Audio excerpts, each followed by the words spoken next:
Fusain, crayon, sanguine ou encre de Chine, peu importe la technique pourvu qu'on ait la ligne, croquer le corps, nu et vivant, et retrouver l'essence du dessin.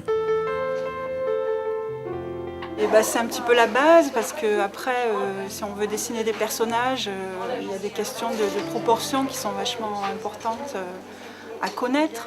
Après, mettre des vêtements par-dessus, c'est beaucoup plus facile si on connaît les proportions du corps. Le modèle impose un respect en général. Et justement, par ce respect, en fait, il y a une concentration qui est en général plus grande.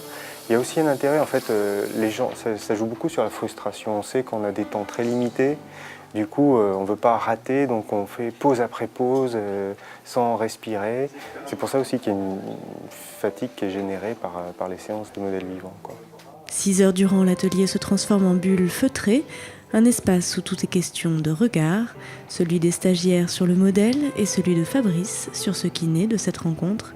Regards multiples et convergents dont Manina est à la fois le centre et le point de départ, car c'est elle qui mène la danse. Je propose une pause, comme là à un moment j'ai proposé une pause en raccourci, je sais que c'est une difficulté pour eux.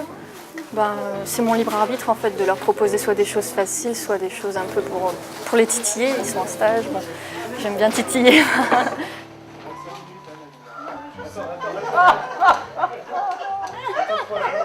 Quelle que soit la pause qu'on fait, finalement c'est 1000 pauses selon le point de vue, ça relativise vachement ce qu'on fait, quoi. Et les stagiaires ne sont pas les seuls à se mettre au défi. Pour Manina aussi, être modèle, c'est apprendre sur soi.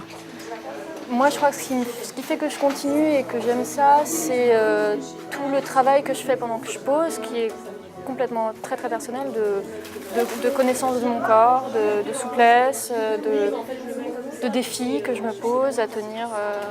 Voilà, je sais que 10 minutes les bras en l'air, ça fait mal. Au bout d'un moment, voilà.